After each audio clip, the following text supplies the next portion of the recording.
My dad always told me, talk the talk and run like a... You get the point.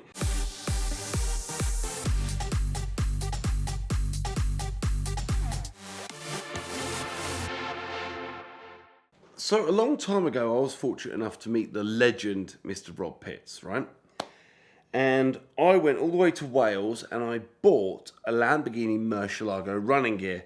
And this was quite literally the holy grail of Lamborghini Murcielago parts. Not only was it a manual gated car, not only was it a V12, but I had wiring harnesses, calipers, dashboards. I had every single nut and bolt if you wanted to make a Lamborghini basically drive. Even a kit car, this would be perfect for. And for me, I didn't give a lot of money for it. I pulled it out of a container and I built my relationship with the legend who is Ed Bolian by basically reaching out and selling in this gear as well as the Lycan Hypersport. Later on, obviously, we realised that the parts were from the Murcielago that was the second car in the Fast and Furious franchise, and all the Lamborghini running gear was ripped out and put a Jag engine in it to make it more serviceable and usable for them. Basically the filming of the Fast and Furious Live. Luck would only have it that Ed sold the running gear to Freddie Tavvarish because he already had the first hero car from the Fast and Furious franchise that Tyrese Gibson drove, that basically he phoned me and said, Sam, I know I met you at SEMA. Is there any chance you could go look at a car for me in England? I went, anything you want, mate. No worries at all. Not only is he like a bit of a hero figure to me, he's an amazing, accomplished YouTuber, but he's actually a really nice guy too. And if I can help him in any way, shape or form, I will. And he sent me some photos and I went to meet this guy. And for this story, I'm going to call the guy Brian, okay? It's not his actual name, guys, so don't go shouting at everyone called Brian. So basically, Brian messaged me and goes, hey, mate, the car's been painted in this amazing paint job and it is hidden in my friend's garage. It's also a paint shop. I said, cool, can I go and have a look? He said, yeah, no worries at all. So I went up there, and if you can imagine Afghanistan, right? This is how it felt from an English point of view. I went in this industrial area, which... to get in, I had to grab hold of this big metal gate and drag it across the floor. And there's tyres stacked up. There's cars that are smashed up with windscreens beaten. There's recovery trucks with cars hanging off the back of them. It felt like a junkyard, but with people that were quite abrasive, shall we say. Scary looking chaps that weren't that happy that I just pulled in a brand new recovery truck. And I'm doing this for Freddie. I've got to hold my head high. I mean, I've never been in a fight in my life. My dad always told me, talk the talk and run like a... You get the point. I went in there with my head held high. There was dogs running around like I was proper getting worried. I wasn't wearing Ugg boots, so I wasn't going to get shot for that, which was handy. But I walked in and there was a couple of lads there like, what do you want? I was like, I'm here to look at a Lamborghini Murcielago from Fast and Furious. And straight away, their backs were up. You know, they're like, what's it got to do with you, mate? Like, angry people, you know? And I was like, look, I'm friends with this guy. He's a lovely chap. I've been speaking on the phone to me. He's told me it's had an amazing paint job, but it needs lots of love to finish it off. And he went, oh, I don't believe you, sort of thing, getting a bit angry, makes a few phone calls, and then, like, it wasn't even sorry about that. It's like, it's over there, right? So I walked over to this car, and this is a hundreds and hundreds of thousands of pounds movie Lamborghini Murcielago. This car is a supercar. Yeah, I know it's had a hard life. Like, there's some cars out there that Eds have owned that haven't had as hard a life as this. It is bad, right? But I'm talking 3 to 4 mil of paint dust from repairing cars all over it. Tyres leant up against it. A bonnet rested on the roof. Cracked windscreen, broken mirrors, key scratches down the side. It was basically stored like a Honda that someone didn't want to spend 500 quid repairing a $500 car in the corner of a warehouse. There was parts everywhere, like absolutely everywhere. And when I walked up to it, I went to open the door and the door handle fell out. There was no window glass in it. There was no door cards. The seats had cat hair in them where like a cat had been living in them. The paint was scratched. The bonnet, I lifted up the bonnet and it was held on by 3-inch industrial gate hinges for your garden. It was absolutely ridiculous.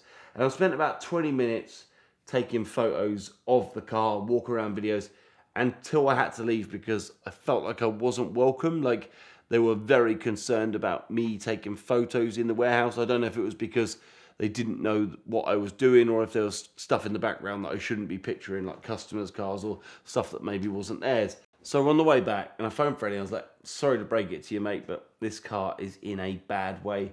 The windscreen's broke. There's door cards missing. There's no glass in the doors. There's scratches down the side. There's a bonnet or a hood lent on the roof. Like, it is absolutely ruined, mate. The wheels look awful. The tyres are flat. Like, out of 10, I would call it a 1. Maybe a 1's a strong number. Hasn't got the right engine in it, and basically they've chopped out the old engine mounts and put this V6 Jaguar engine in it, and it was really bad. Like, I've had kit cars that look better. Like, my actual Lamborghini Murcielago kit car that we took to Petrol Hedonism looked better than Freddie's real car. And he was saying to me, look, don't worry about it. Thank you for sending me the photos. And I didn't hear anything from him for about 9 months. I thought, you know what? The deal's done. It ain't obviously going to happen. And he goes, Sam, I'm going to pay an amount of money for it. I've already given him a deposit. Can you go get it? And I said, yeah, no worries. He said, can I wire you the money? Because I just would prefer it that way. Ed says, I can trust you. I said, no worries.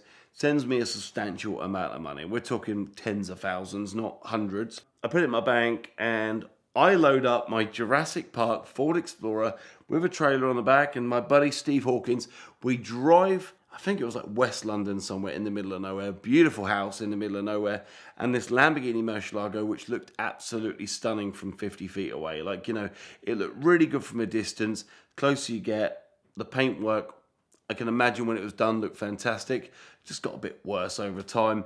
And he handed me none other than a Hyundai key. Okay, you press the button on the Hyundai key, connect up the battery with some mole grips. So basically, we pressed the button and the engine started straight up. And I'm pretty sure it was like a standalone management system, one throttle cable, nice and easy to work on. We got it running, driving, backed it out of his garden. And before I backed it out, I was like, let's load all the parts up. So I was going through these boxes of parts. We had carbon fiber door cards, original mirrors. We had the headlight washers that go below the headlights. You had door handles. You had the original door cards, which were, they looked like they were red at some point, and they were like diamond tuck, kind of like the crisscross hatch, and they were painted black, so you could see the red underneath the flaking black paint. I loaded all these parts up, including a brand new windshield, which is probably like 10 grand, I don't know. I went to back the car on the trailer, because when you're towing a car that's rear wheel drive, you need to have the engine at the front of the trailer so that basically the weight is good. And we went to back it on the trailer, and it was about 7 inches too wide. It was absolutely massive, and the trailer wasn't made for it. So we unloaded it, I parked it back on the driveway. I said, look, really sorry, dude, I can't get it on the trailer. We're going to have to reschedule and come pick it up. And he was like, oh, this is ridiculous. He was getting a bit angry and agitated. I think he had to build himself up to let it go. I think it was his pride and joy. On the way back, I got a phone call. Mate, deal's off. I'm not buying the car. I'm done. And I phoned back. I said, Freddie, I said, look, the guy is pulled out of the deal. He doesn't want to sell the car. And Freddie went, oh well, it is what it is. I lost my money. It is what it is. And I went, what?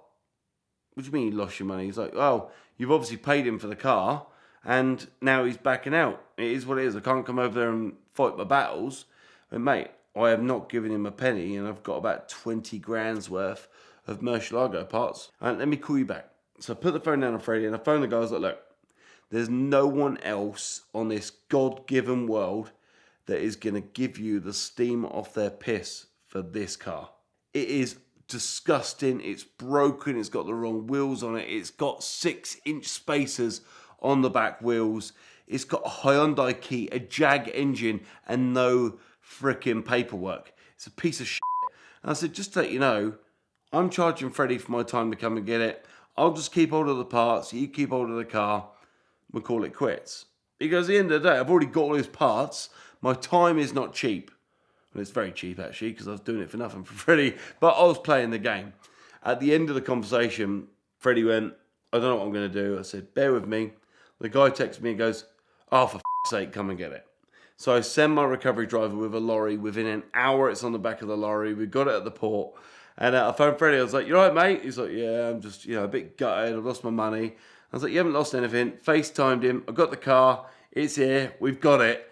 And he couldn't believe that he had entrusted me with that money, right? And not only did I not just give it away, but I got every single part that was supposed to go with the car. I ensured that the car was in my hands before I transferred a penny, and overall, he got the car he desired. And when he saw it, and I valeted it and detailed it and polished it and cleaned it, and I made it look as good as I could, he was very, very, very, very, very disappointed because he's already gone through the trials and tribulations of building the first Murcielago. So this should be a walk in the park, but it truly is not going to be that car. It is going to be an absolute nightmare. Not only is the car in every way, shape or form horrendous, but all those parts that were stored in a container for years that I gave him are going to have the same issues that the P1 is giving him.